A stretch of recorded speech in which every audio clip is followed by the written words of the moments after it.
Hi hello నేను మీ Veena welcome to Veena food and logs. ఈరోజు మీ అందరి కోసం మరొక రెసిపీతో వచ్చేసానండి. పెసలతో ఇలా ఈజీగా ప్రిపేర్ చేసేసుకోవచ్చండి. మనము లంచ్కి డిన్నర్కి సైడ్ డిష్గా చేసుకుంటాం కదండి. ఏదో ఒక ఫ్రై ఇలా స్ప్రౌట్స్తో చేసేసుకోండి. చాలా హెల్దీ కూడా ఉంటుంది.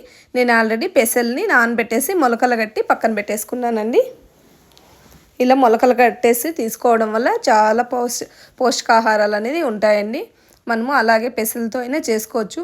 ఇలా మొలక కట్టుకోవడం వల్ల మనము ఒక గింజకి డబుల్ అవుతుందండి ఎనర్జీ అనేది. నేను అందుకే మొలకలు కట్టేసుకొని చేసుకుంటానండి. పెసలతో ఏ రెసిపీ చేసినా ఒక గిన్నెలోకి తీసేసుకొని ఒక 2-3 సార్లు వాష్ చేసేసుకోండి. ఎందుకంటే మొలకలు కట్టుకున్న తర్వాత స్మెల్ అనేది ఉంటుందండి. 2-3 సార్లు వాష్ చేసిన తర్వాత పొయ్యి మీద పెట్టేసి కొద్దిగా ఎక్కువ వాటర్ వేసుకోవద్దండి. పెసలు మునిగేంత వాటర్ వేసేసుకొని బాయిల్ చేసేసుకుందామండి. కొద్దిగా సాల్ట్ వేసేసుకుందాము. సాల్ట్ వేసేసుకుని బాగా బాయిల్ చేసేసుకోవాలండి. కుక్కర్లో అయినా పెట్టేసుకుని 1 విజిల్ పెట్టుకోవచ్చు. కుక్కర్తో పని లేకుండా ఇలా తొందరగానే ఉడికిపోతాయండి. ఒక 5-10 నిమిషాలు ఇలా ఉడికిచ్చేసుకున్నామంటే చూడండి ఎంత సాఫ్ట్గా ఉడికిపోయిందో. మనం మొలకలు కట్టుకోవడం వల్ల పప్పు అనేది చాలా ఈజీగా ఉడికిపోతుందండి. ఈ గింజలు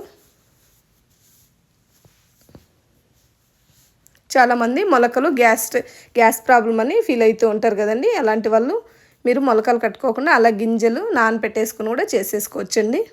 ఇప్పుడు ఒక స్టెయినర్లోకి వంపేసుకుందాం.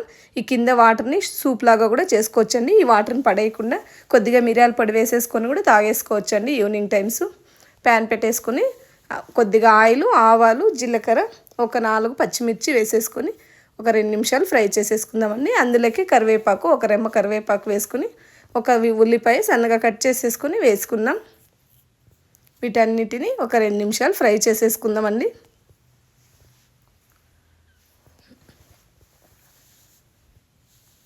ఎక్కువగా ఆయిల్ వేసుకోలేదండి నేను, హెల్దీగా ఉండాలనేసి. కొద్దిగా క్యారెట్ వేసుకుందామండి. క్యారెట్ వేసుకోవడం వల్ల బాగా కలర్ఫుల్గా ఉంటుంది.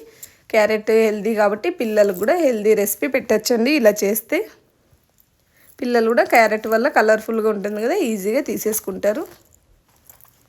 బాగా ఒక 2-3 నిమిషాలు ఫ్రై చేసేసుకొని మనము ఉడికిచ్చి పెట్టుకున్న గింజలు కూడా యాడ్ చేసేసుకుందామండి. పెసలు కూడా వేసేసుకొని ఒక 2 నిమిషాలు కలిపేసుకుందాము. మీరు ఇందులో కావాలంటే చాట్ మసాలా అయినా వేసుకోవచ్చు, నిమ్మకాయ కూడా వేసుకోవచ్చండి. ఇలా అయినా కూడా చాలా బాగుంటుంది. ఇప్పుడు సాల్ట్ సరిపోయిందో లేదో చూసేసుకొని సాల్ట్ కావాలంటే కొద్దిగా వేసేసుకుందామండి. నేను ఆల్రెడీ కొద్దిగా సాల్ట్ వేసుకున్నాను, ఇంకొద్దిగా సాల్ట్ కూడా వేసేసుకోవాలండి.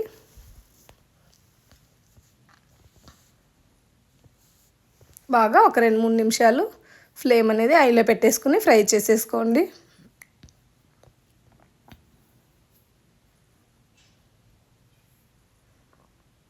కొద్దిగా సాల్ట్ కూడా వేసుకుందామండి. నేను ఒక చిటికెడు సాల్ట్ వేసుకుంటున్నాను, కొద్దిగా తక్కువ ఉందనేసి. మార్నింగ్ బ్రేక్ఫాస్ట్ కింద కానీ తీసుకున్నామంటే మనం వేరే బ్రేక్ఫాస్ట్ తీసుకోకుండా 1 కప్పు ఇలా వేసుకొని తీసుకున్నామంటే చాలా హెల్దీ కూడా ఉంటుందండి. మనకి పొట్ట కూడా ఫిల్గా ఉంటుంది. మీరైతే ఇలా ఒకసారి చేసుకుని ట్రై చేసి తిని చూడండి, చాలా బాగుంటుంది.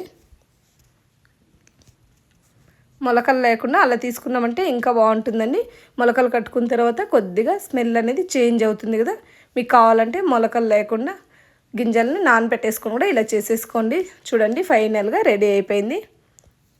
పెసలు మొలకలతో ఫ్రై అండి. చాలా బాగుంటుంది. మీరైతే ఒకసారి తప్పకుండా ట్రై చేయండి. మీకు నచ్చినట్లయితే లైక్ చేయండి, సబ్స్క్రైబ్ చేసుకోండి. Thank you for watching.